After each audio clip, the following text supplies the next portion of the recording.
अच्छा, आज का जो हमारा टॉपिक है ना, वो थोड़ा सा डिफरेंट है, हटके है।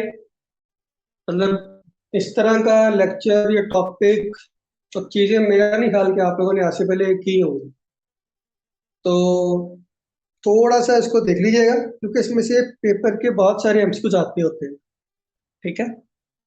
और अगर ये समझ में आ गया तो फिर इंशाल्लाह आगे जो वर्ल्ड जियोग्राफी है वो बहुत आसान हो जाएगी। आज वाले लेक्चर को मतलब खास तौर पे देखना थोड़ा ये मुश्किल है, क्योंकि इस तरह की चीज आप लोगों ने पहले कभी नहीं आई थिंक सो की होगी।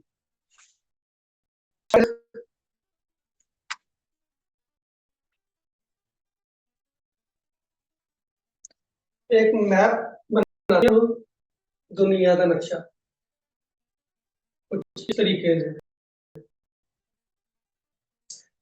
स्क्रीन क्लियर है ना मेरी? नजर आ सबको?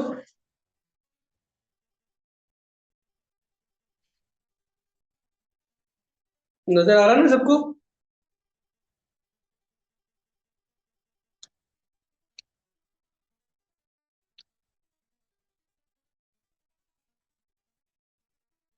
अच्छा, जब भी हम लोगों ने कोई मैप ड्रॉ करना है, सबसे डायरेक्शन से निकालनी है हम।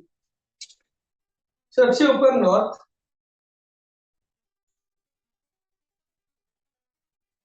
नीचे साउथ, फिर सेंटर में लिखते हैं वुई। जिधर डब्ल्यू होता है वहां पे वेस्ट, जिस साइड पे ई होता है उस साइड पे आपका ईस्ट। तो हमेशा आप लोगों ने किसी भी मैप की डायरेक्शन निकाले तो ऐसे निकालनी है। अच्छा, आज का जो हमारा बेसिकली टॉपिक है ना, वो है latitudes.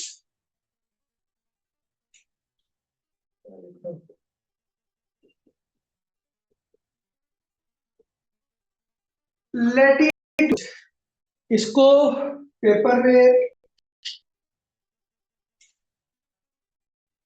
Parallel lines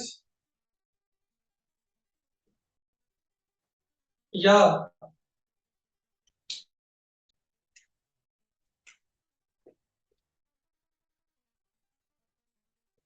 horizontal line भी लिखा गया है।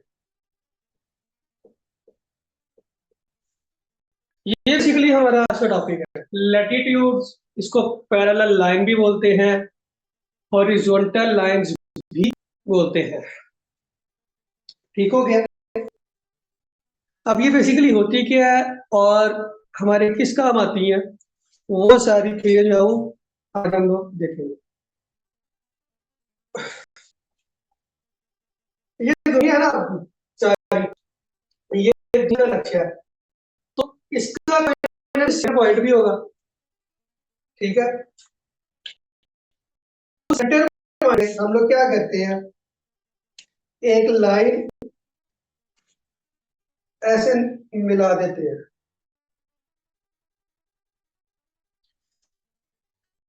ठीक हो गया? इस लाइन के बारे में जो पेपर में बहुत सारे क्वेश्चन आते हैं।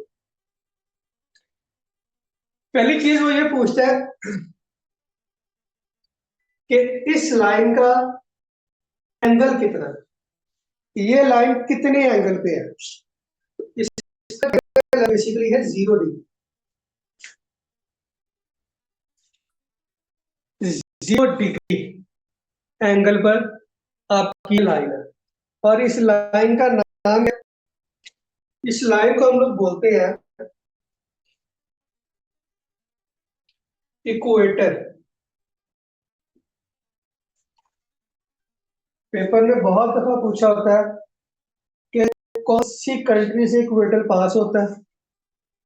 अगर किसी ने पास पेपर देखे हो या ईपीएससी के एग्जाम दिए हो, तो उनमें काफी दफा एक क्वेश्चन आता है कि किस कंट्री में से इक्वेटर की लाइन पास होती है।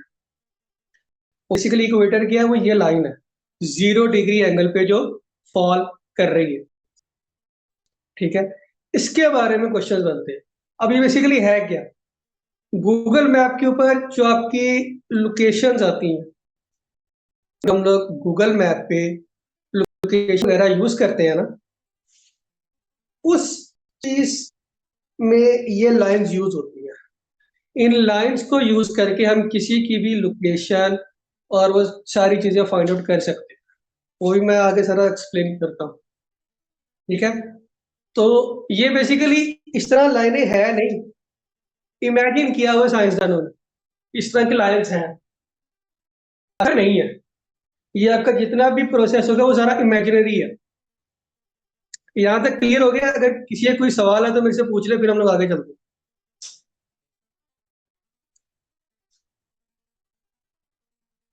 यहाँ तक क्लियर हो गया तो बता दें, फिर हम आगे चलते हैं।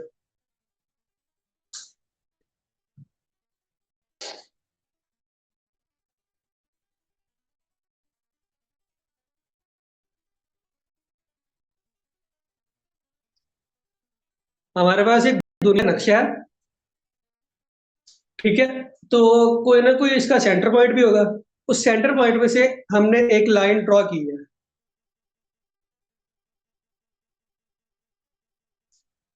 हमने इस सेंटर पॉइंट से एक लाइन ड्रॉ की है। इस लाइन का एंगल इसका डिग्री और नाम है इसका इक्वेटर। और इससे किसी मुल्क की लोकेशन कैसे मालूम जाती है वो मैं अभी आपको बता देता हूँ। ठीक है, तो यहाँ तक क्लियर है? फिर हम लोग आगे चलते हैं। अच्छा, ये देखिए, आपकी नॉर्थ वाली साइड है और ये आपकी साउथ वाली साइड है। ठीक है, इसको हम लोग नाम देते हैं नॉर्दर्न हेमिस्फीयर। नॉर्थ वाली साइड पे है ना, इसलिए इसको नाम देते हैं नॉर्दर्न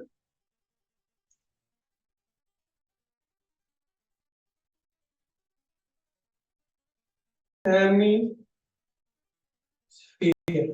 इस एरिया को। ये वाला साउथ में, साउथ वाली साइड है, इसको नाम देते हैं साउदर्न हेमिस्फीयर।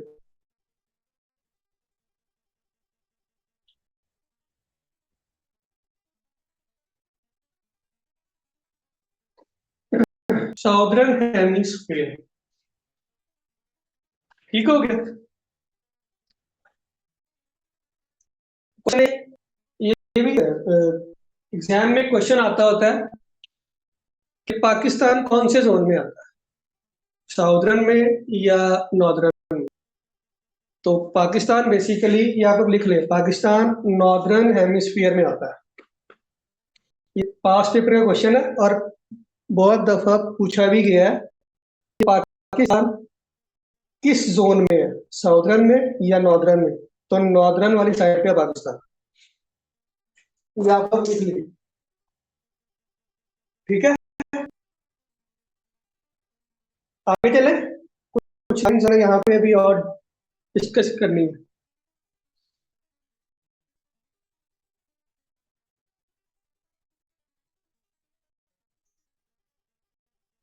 इसके बाद हम लोग यहाँ लाइन करेंगे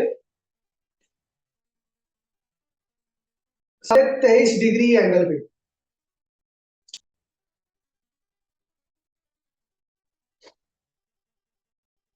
इसका एंगल कितना है? 23.5 degree.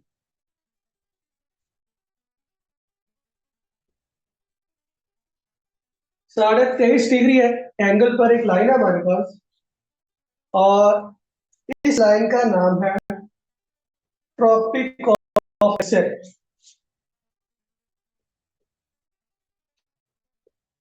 Tropic of cancer. Pakistan basically इस, जहां, इधर को बोलता है, इस रेंज में।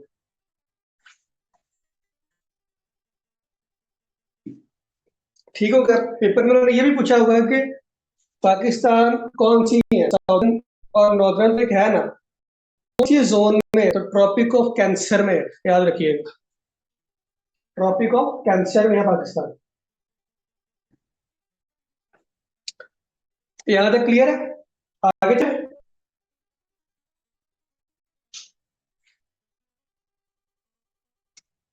अच्छा, नॉर्थ वाली साइड पे हमने 23.5 डिग्री की ड्रॉ किया लाइन। इसी तरह साउदर्न वाली साइड में भी एक 23.5 डिग्री की आपने लाइन ड्रॉ कर दी। ये साउदर्न वाली साइड पे है, एंगल इसका वही है 23.5 डिग्री। इसका नाम है बेसिकली ट्रॉपिक ऑफ कैप्रिकॉर्न।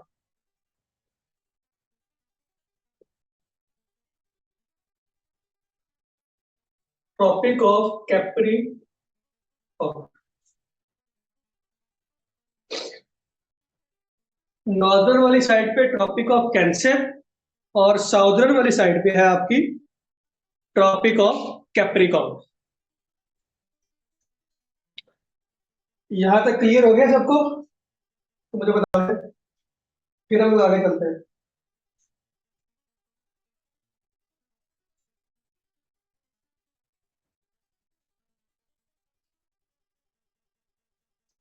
यहाँ तक किसी को कोई सवाल है तो मुझे बता दे, फिर हम आगे चलते हैं।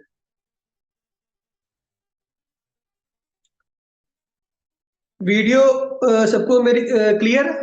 एक बार बता दें, सबको लिखा हुआ आ रहा नजर?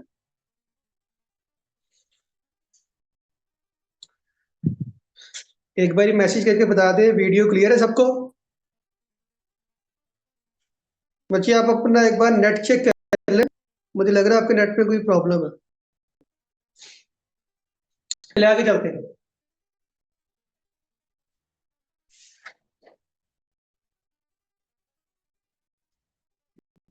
यहाँ हमारे पास ऊपर एक और लाइन बनती है,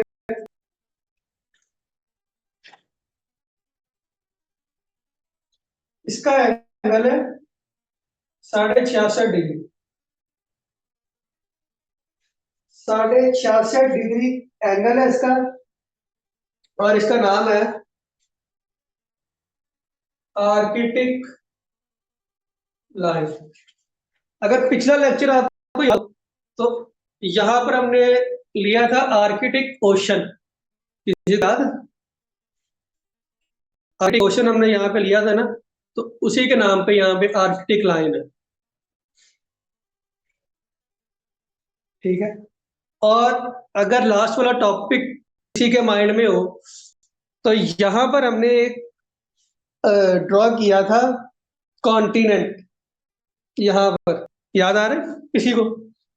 कौन सा था? मैं भी तो देखूं किसी को याद है भी कि नहीं है। बताया जरा। लास्ट लेक्चर में यहाँ पर एक कॉन्टिनेंट ड्रॉ किया था, यहाँ पे करके। कौन सा था वो?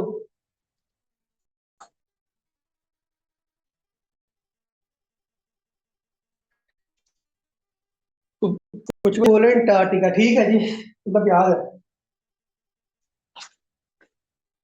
नॉर्थ वाली साइड पे आर्किटिक लाइन, आर्किटिक ओशन याद रख दीजिएगा। और यहाँ पर 66.5 डिग्री होगी अंटार्कटिका लाइन।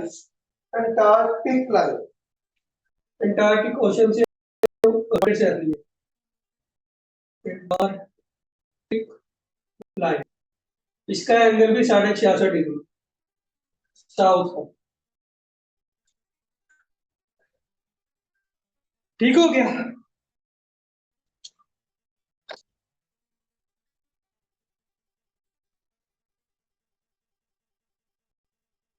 अब तो चीजें हम लोग और देख लेते हैं।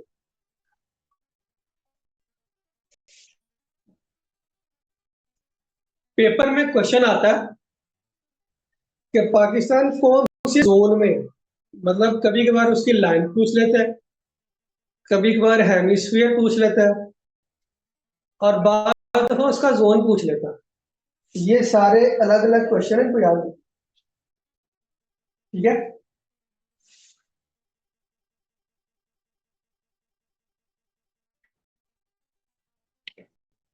ये जो आपका एरिया है ना, ये वाला ट्रॉपिक ऑफ कैंसर से लेकर ट्रॉपिक ऑफ कैप्रिकॉर्न तक का, इसको बेसिकली हम लोग बोलते हैं ट्रायोड जोन। ट्रॉपिक जोन, या इसका पूरा नाम है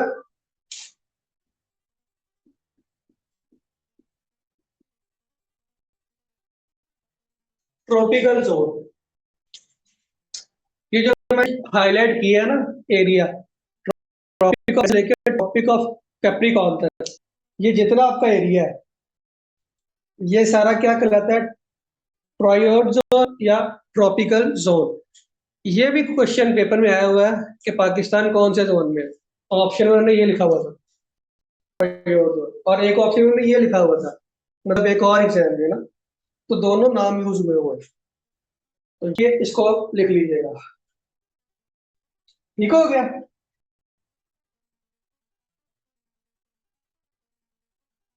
यहाँ क्लियर हो गया सबको?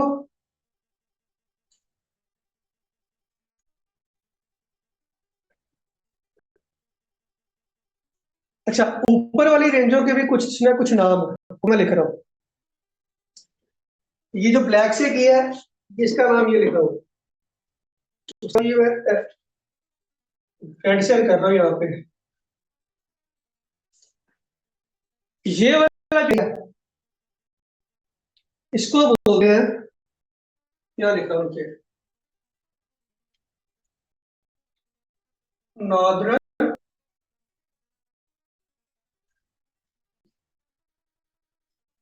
Temperate zone.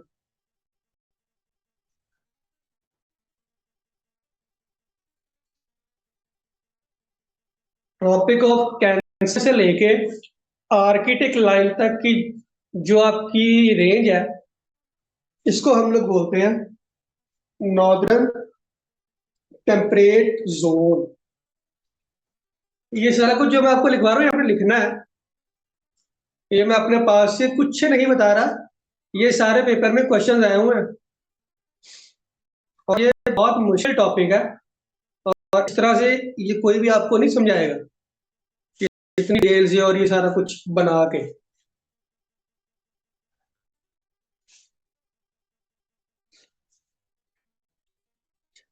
साउथ वाली साइड पे देख ले, इसको दूर से करते हैं।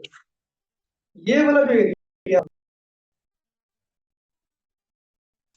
नॉर्थ वाला था नॉर्थ टेम्परेट जोन, साउथ वाला south temperate zone. South temperate zone.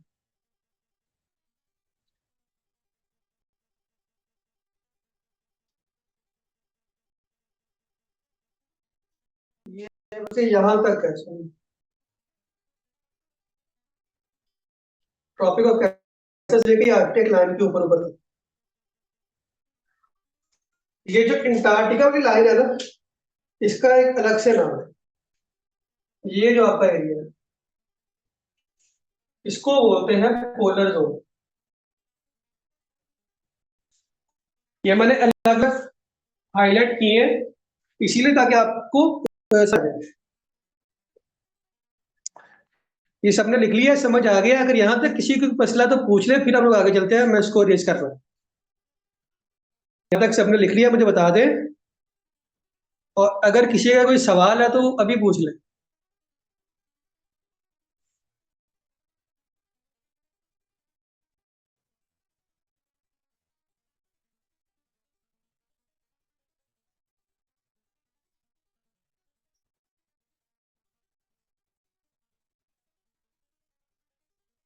यहाँ तक किसी का कोई सवाल है तो काइंडली मेरे से पूछ ले, फिर हम लोग आगे चलते हैं।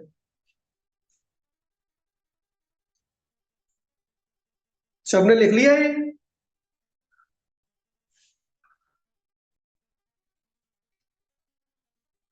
एक बार बता दे लिख लिया है, तो फिर हम लोग आगे चलते हैं।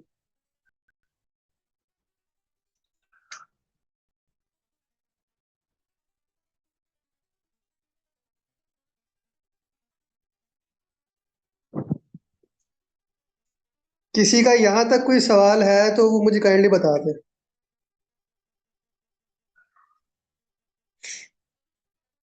मैं रिपीट कर देता हूँ एक बार।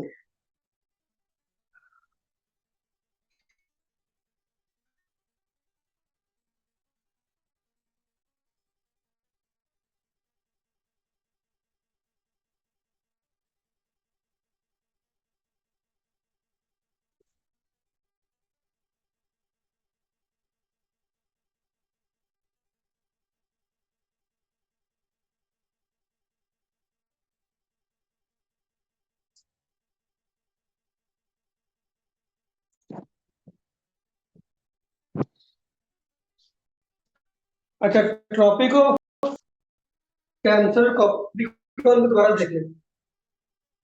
0 डिग्री पे है आपकी लाइन, ठीक हो गया। उसके बाद 0 डिग्री से हम लोग थोड़ा आगे गए, 23.5 डिग्री पर हमने एक लाइन ढूंढी साउथ वाली साइड में, जिसको नाम ट्रॉपिक ऑफ कैप्रिकॉर्न, ठीक हो गया। इसी तरह 0 डिग्री से ऊपर गए 23.5 डिग्री पे नॉर्थ वाली साइड में, यहां पर लाइन ड्रॉ की जिसका नाम दिया ट्रॉपिक ऑफ कैंसर का, ठीक हो गया। और ट्रॉपिक ऑफ कैंसर से लेकर ट्रॉपिक ऑफ कैप्रिकॉर्न, ये जितना आपका जोन है, सारा जितना एरिया है, इसको नाम दिया ट्रॉपिकल जोन या ट्रॉइड जोन का। अब क्लियर है बच्चे? अगर अभी भी क्लियर नहीं हुआ तो मुझे बता दें।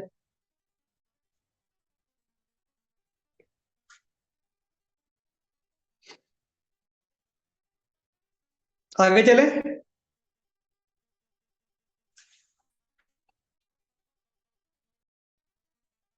आगे चलते हैं। मैं सुना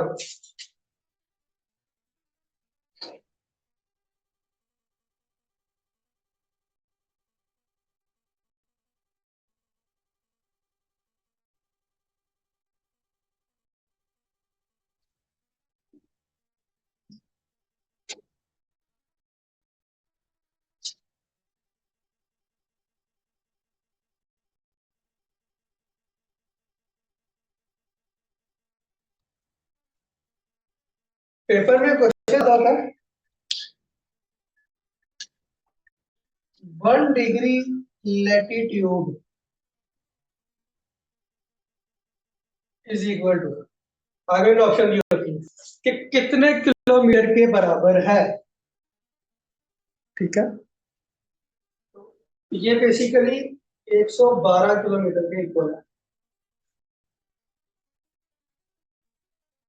यानी अगर आप 0 डिग्री से 1 डिग्री, ये हमारा है सेंटर, यहां से ध्यान से आप देखिएगा 0 डिग्री, यहां से अगर आप 1 डिग्री मूव करते हैं तो आपने टोटल 112 किलोमीटर फासला तय किया।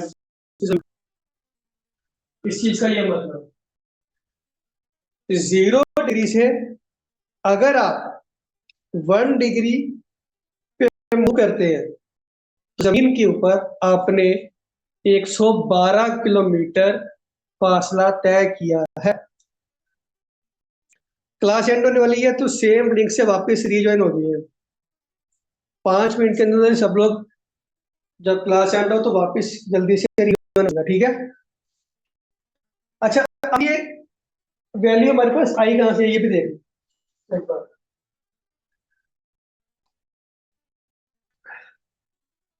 जमीन का सरकम कितना है, किसी को आइडिया है जमीन का सरकम हमारे पास कितना, कोई बता सकता है? चलो मैं बता देता हूँ। तो जमीन का सरकम,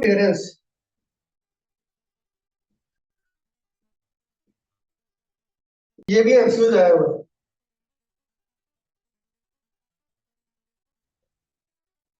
40,000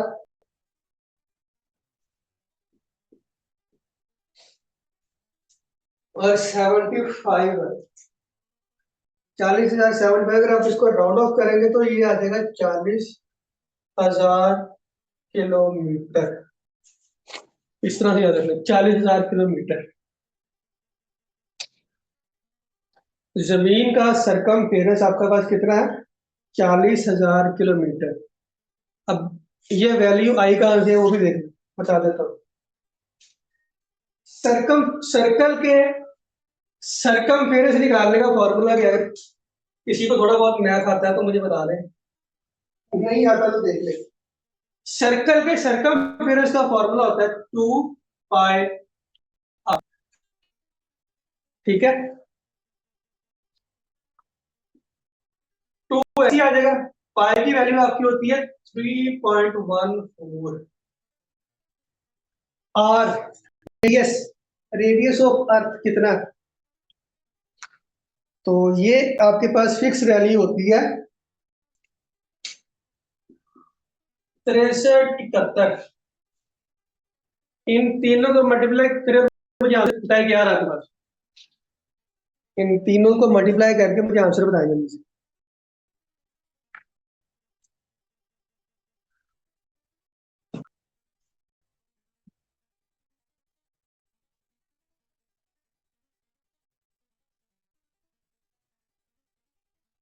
इन तीनों को मल्टीप्लाई करके मुझे आंसर बताएं।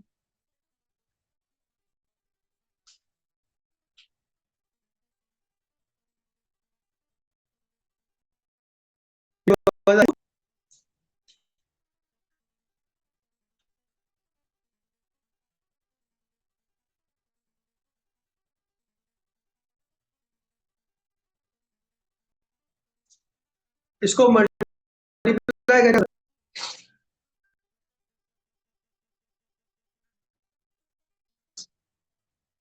कुछ बच्चे कह रहे 40,009, तो 40,009 ही आएगा। ठीक है, इसको राउंड ऑफ करके उन्होंने 40,000 किलोमीटर लिखा हुआ। ठीक है, तो बताने का मकसद ये है कि जो ऊपर आपको वैल्यू लिखाई वो आई ऐसे है, ताकि अगर आपको इंटरव्यू में जाके, अगर आपका एग्जाम क्लियर होता है तो इंटरव्यू में अगर जाके आपसे पूछ लेंगे ये वैल्यू आती किधर से सर्कमफेरेंस की, तो आपको तो उसमें आइडिया तो हो। ठीक है, इतना डीपली कॉन्सेप्चुअल आपको कोई भी नहीं बताएगा। ठीक है, मैं जिस तरह आपको समझा रहा हूँ, सुने। एक डिग्री, अब ये वैल्यू कहां से वो देखें। एक डिग्री इक्वल किस, ये पूरा सर्कल है, ये पूरा सर्कल, इसका टोटल एंगल कितना है? सर्कल का टोटल कितने डिग्री पे है? सर्कल का टोटल एंगल कितने डिग्री होता है?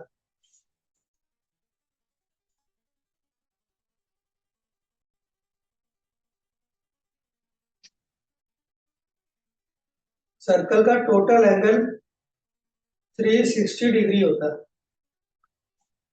याद रखिएगा। सर्कल का टोटल एंगल 360 डिग्री होता है। अब हमारे पास ये 40,000 की वैल्यू आई है, इसको डिवाइड करें 360 से, आपके पास वैल्यू आएगी 111 किलोमीटर, जिसको उन्होंने राउंड ऑफ करके 112 किलोमीटर लिखा हुआ। पेपर में ये भी यूज हुई है और ये भी यूज हुई है, ये दोनों बस पूछी गई है।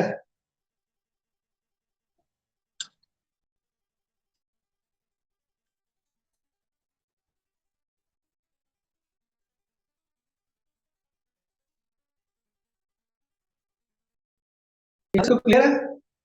सबने लिख लिया तो मुझे बता दें, फिर लोग आगे चलते हैं।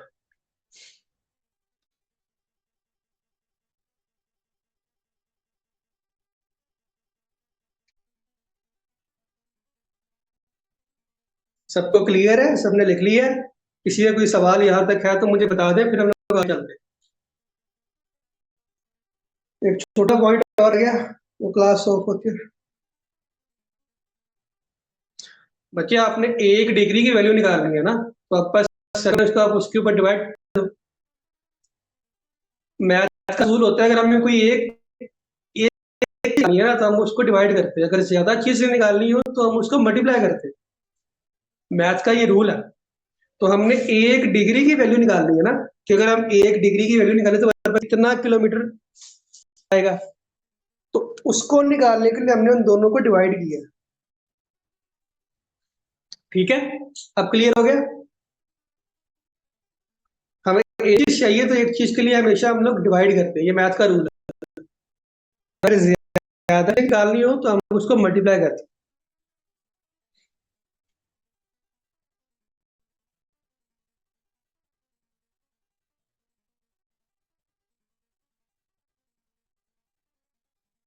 चलो मैं इसको मिटा रहा हूँ, एक छोटी सी चीज और डिस्कस करनी है, फिर क्लास को एंड करते हैं।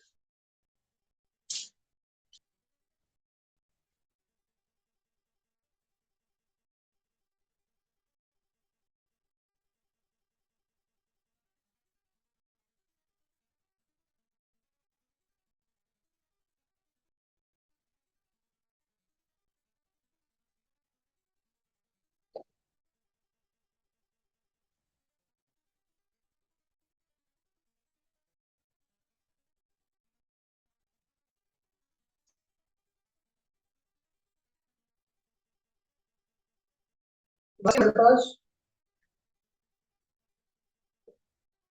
मूवमेंट ऑफ अर्थ, अर्थ की मूवमेंट कैसे होती है, तो यहाँ पे देखिए, बेसिकली उसकी कुछ मूवमेंट ऐसी है, इस तरह से। जो आपका सूरज है ना, सूरज मशरिक से निकलता है और मगरिब में होता है, तो वो बेसिकली इस तरह से आता है।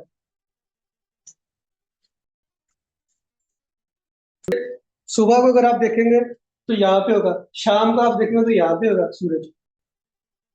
ठीक है, वो बेसिकली सूरज यहाँ पे नहीं होता, वो जमीन के गिर्द रिवॉल्व कर रही होती है, सूरज अपनी जगह पे ही होता है।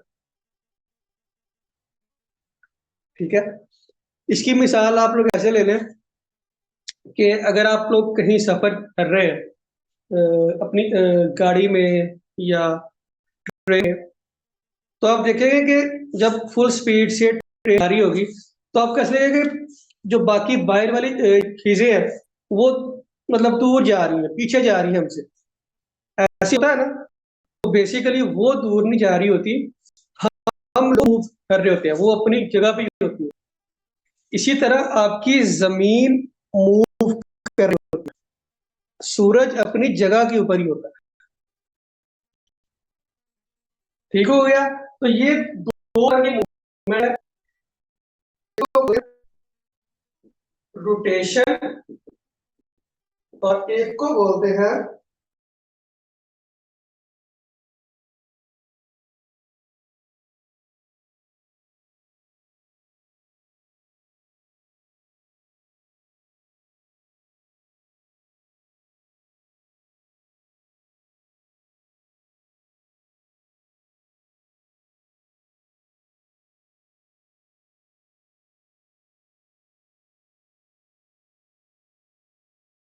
तो मुझे मैसेज में लिख के सेंड कर सकते। और आपका मैसेज नहीं होगा, सिर्फ मुझे ही शो होगा। ठीक है, तो अगर आप चैट बॉक्स में मैसेज लिखते हैं तो वो सिर्फ मैसेज मुझे शो होगा, और किसी भी पर्सन को आपका मैसेज शो नहीं होगा। तो इसलिए आप लोग ओपनली कोई भी क्वेश्चन हो, ये क्यूरी तो मुझसे पूछ सकते हैं। ठीक है,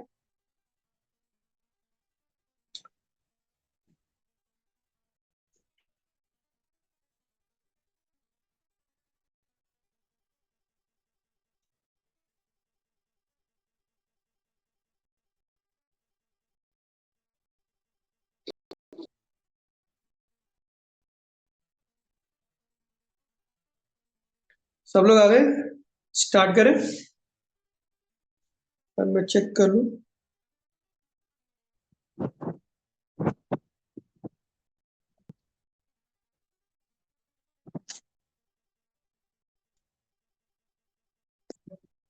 और देख लेते हैं।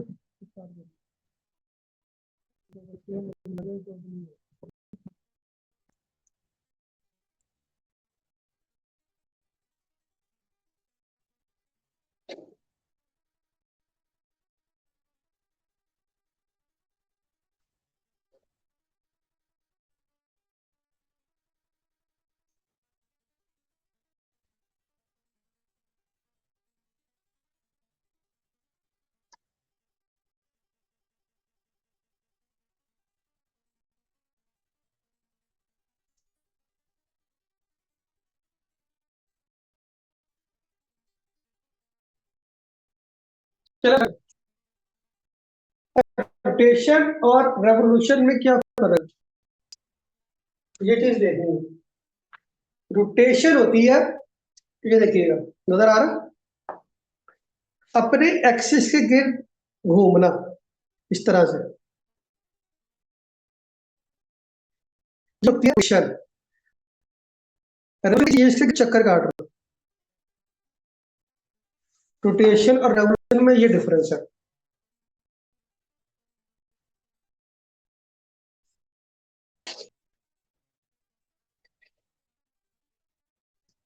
ठीक है, रोटेशन रेवोल्यूशन में ये डिफरेंस याद रखिएगा।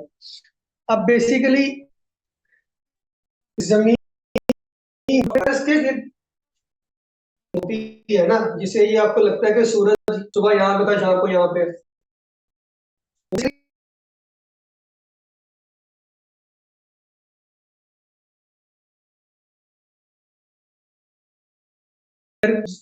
जमीन इधर से घूमती घूमती यहाँ पे आएगी,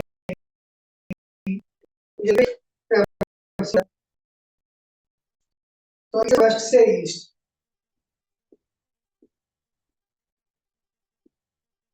वेस्ट से ईस्ट की तरफ आपकी ये जमीन भी अब रोटेट करती है।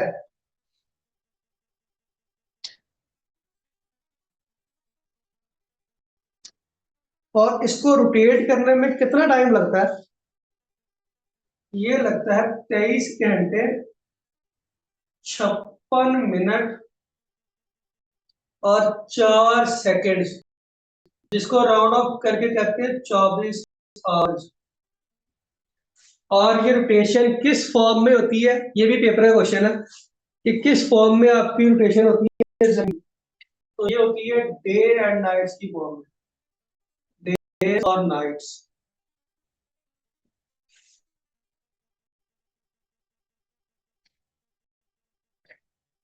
यहां तक क्लियर है सबको?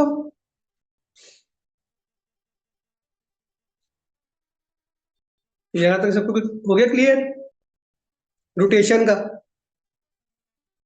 वेस्ट से ईस्ट है, टाइम होता है 23 घंटे 56 मिनट और 4 सेकंड, जिसको अगर आप राउंड ऑफ करें तो वो 24 आवर्स बनते हैं। बेसिकली आपका टाइम ऐसे बनता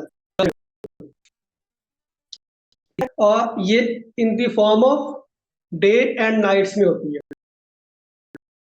और 6 घंटे में सूरज, ठीक है।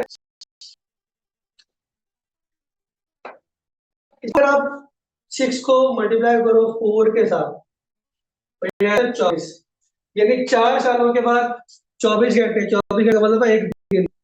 तो इस वजह से आपका एक दिन एक्स्ट्रा आता है, 366 दिन, जिसको हम लोग बोलते हैं लीप ईयर, और जिसको कहते हैं फरवरी के अंदर। ठीक हो गया, ये लीप ईयर वाला कॉन्सेप्ट समझ में आ गया कि इसको क्यों बोलते हैं लीप ईयर और किसे बोलते हैं? तो ये मैं आपको प्रैक्टिकली दिखा दिया कि 4 सालों के बाद वो एक दिन एक्स्ट्रा हो जाता है ना, तो इस वजह से उसको एडजस्ट करने के लिए वो एक दिन फरवरी का एडिशनल रख देते हैं, जिसको हम लोग बोलते हैं लीप ईयर। क्लियर? सबने लिख लिया? किसी का कोई सवाल है यहाँ तक तो मेरे से पूछ लें।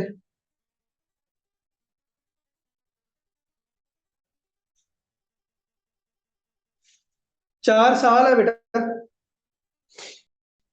वो 4 साल है ना, कि अगर 6 को हम लोग 4 से मल्टीप्लाई करें 24 बनता है ना, तो 4 साल आएगा ना, वो बताया मैंने, लिख देता हूँ साइड में। फोर, अब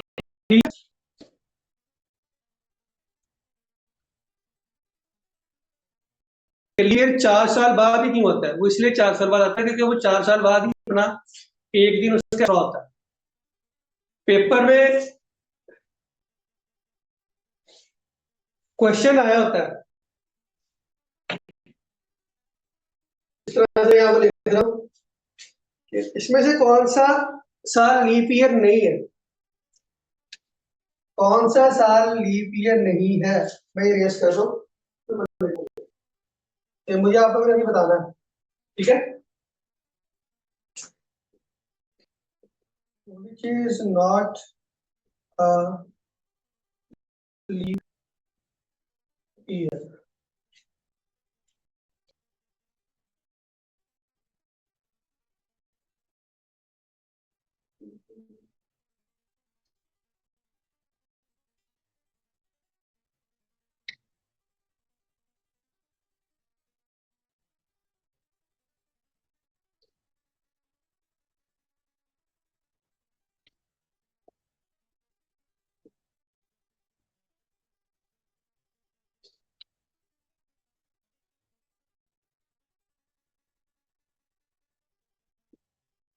इसमें से मुझे बताया कौन सा लीप ईयर नहीं है।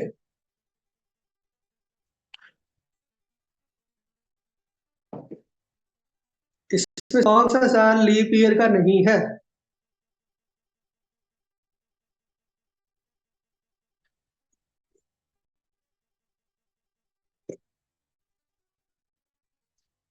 चल एक के एमसीक्यूज में आपको और बताता हूँ वो लिखो। अगर इस तरह से क्वेश्चन आ जाए which is a leap year, option में गलत है आपको,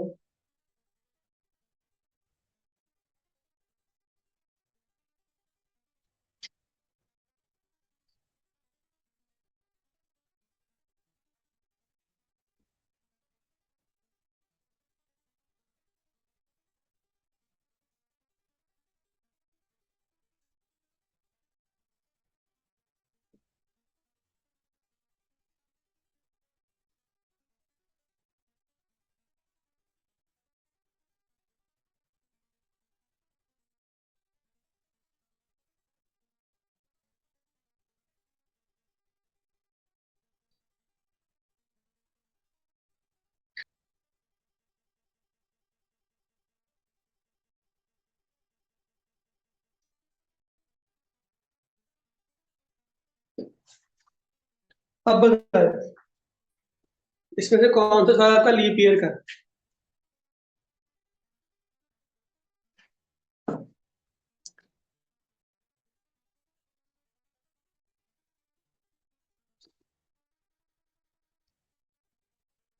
सब लोग बताएं, सब लोग बताएं कौन सा साल लीप ईयर का है।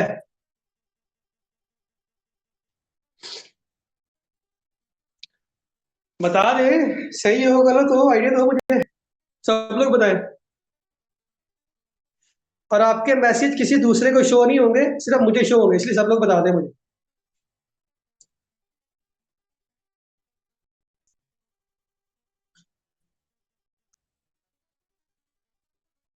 क्या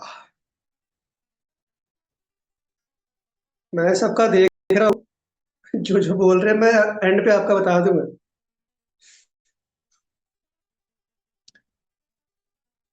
बच्चे मैं रिप्लाई नहीं कर रहा, मैं बोल रहा हूँ, मैंने आपका मैसेज देख लिया कि आपने क्या कहा।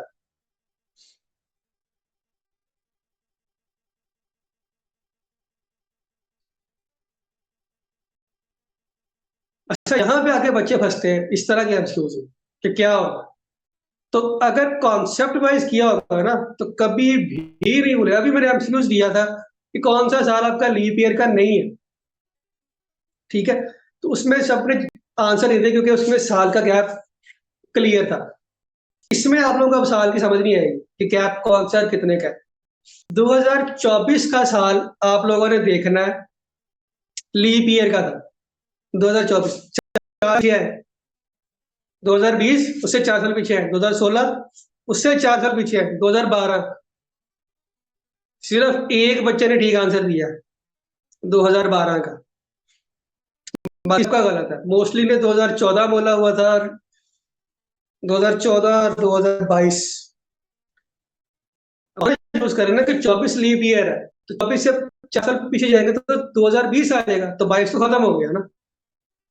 उससे आप लोग पीछे जाए तो 2016 है, ठीक है। 16 के बाद 2000 12 है, तो बीच वाले सारे गए, 14 भी गया और 2010 उससे बहुत अवे है, मतलब पीछे है।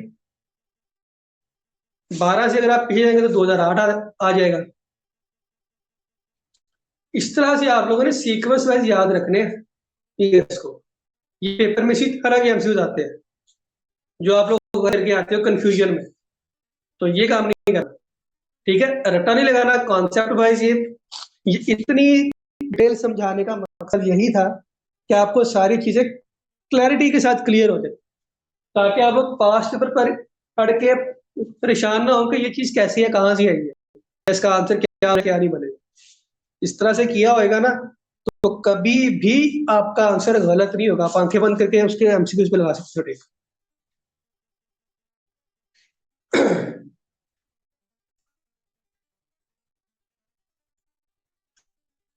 2016 ऑप्शन ही नहीं है यहाँ पे, तो उसका आंसर मैं कैसे कंसीडर लूं?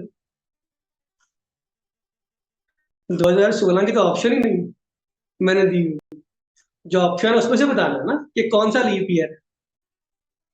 ऐसे तो बेशुमार लीप ईयर है, तो सबकी मतलब कोई भी कैसे कर ले।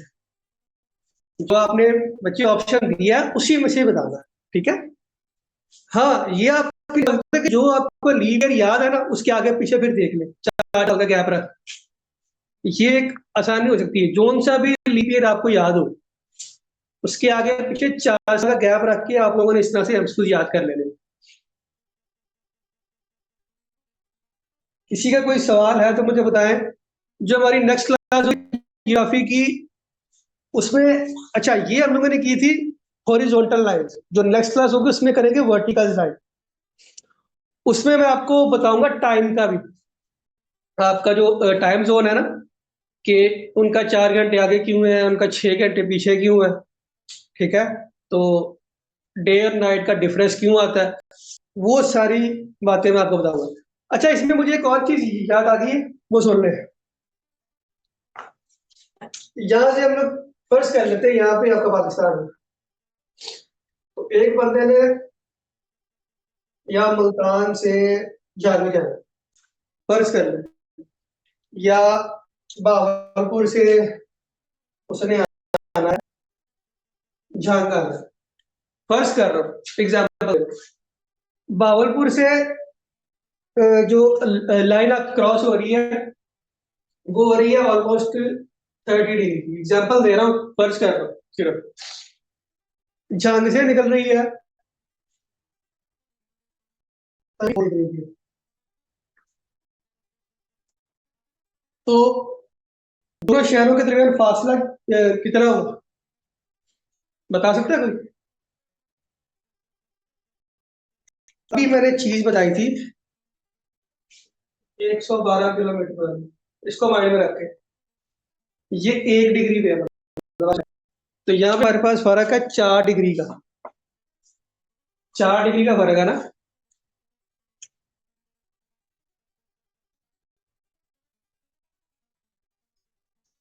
तो इसको आप 4 से मल्टीप्लाई कर दें, आपके पास आ जाएगा 844। 448 है बेटा, 444 नहीं। वीडियो क्लियर है? तो एक बार बताइएगा, वीडियो क्लियर है सबको?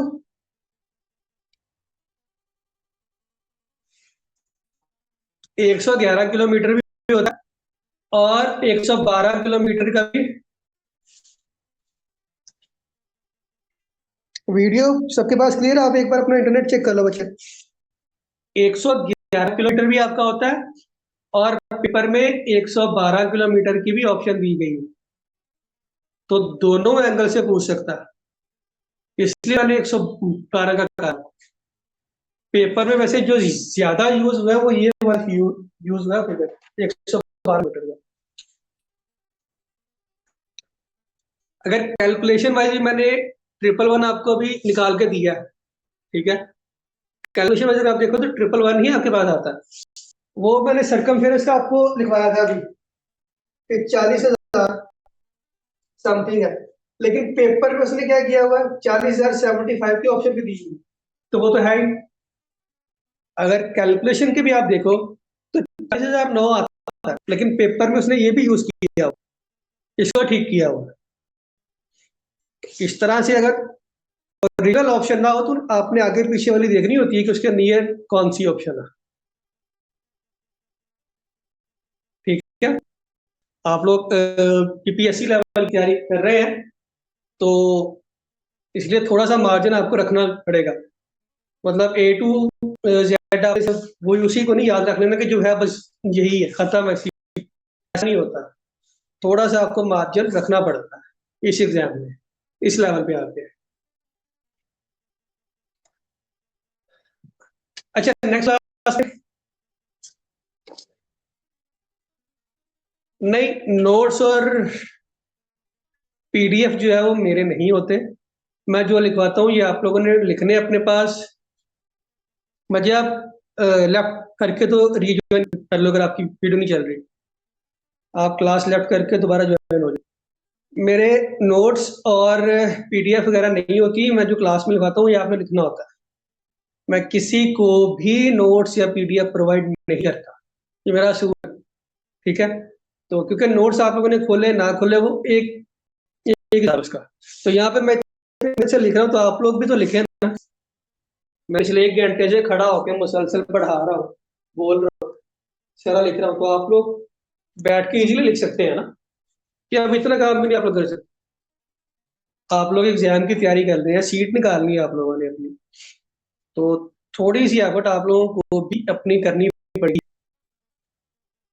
ठीक है, मेरी क्लास का तो ये असूल है, मुझे बाकी इसका आइडिया नहीं है उनका, लेकिन मैं सिर्फ लिखता हूँ और लिखवाता हूँ बस। जो और एग्जाम में जाने से पहले इसको एक बार देखें तो इंशाल्लाह इसी में से क्वेश्चन होंगे।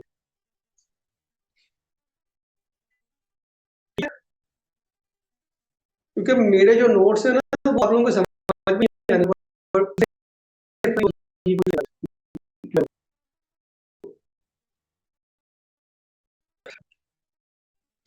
तो आप लोग थोड़ा सा क्लास में आए।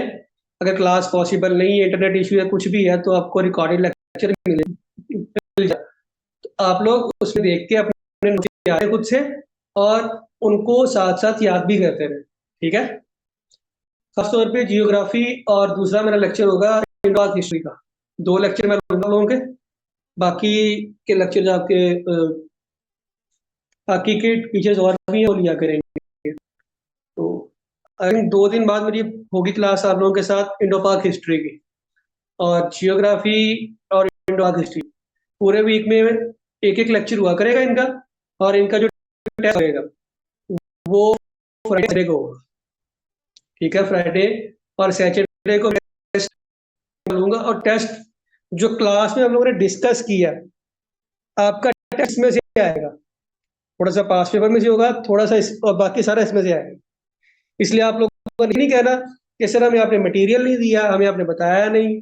तो मैं अभी से बता रहा हूँ कि आपका जो टेस्ट बनेगा वो क्लास डिस्कशन में से बनेगा। अगर लेक्चर लिया होगा तो टेस्ट अटेम्प्ट हो जाएगा, नहीं लिया होगा तो नहीं होगा, सीधी सा बात। इससे फायदा आप लोगों को होना है अल्टीमेटली कि आप लोग थोड़ी मेहनत करेंगे तो सीट आप लोगों के निकल उसमें क्या। तो इसलिए एफर्ट करनी होगी। अब आप लोग मैच्योर बड़े हैं सब, तो थोड़ा सा अपने आप को टाइम दें। तो इंशाल्लाह जिसके अगर कोई भी क्वेश्चन कोई क्यूरी होगी तो आप मुझसे ग्रुप में भी पूछ सकते हैं, डिस्कस कर सकते हैं, कोई ऐसा इशू नहीं। ठीक है, अभी के लिए किसी का कोई सवाल है तो मेरे से पूछ लें, फिर हम लोग क्लास को वाइंड अप करते हैं। जो अच्छे जाना चाहते हैं वो जा सकते हैं, जिन्होंने कोई सवाल पूछने हैं वो पूछ लें।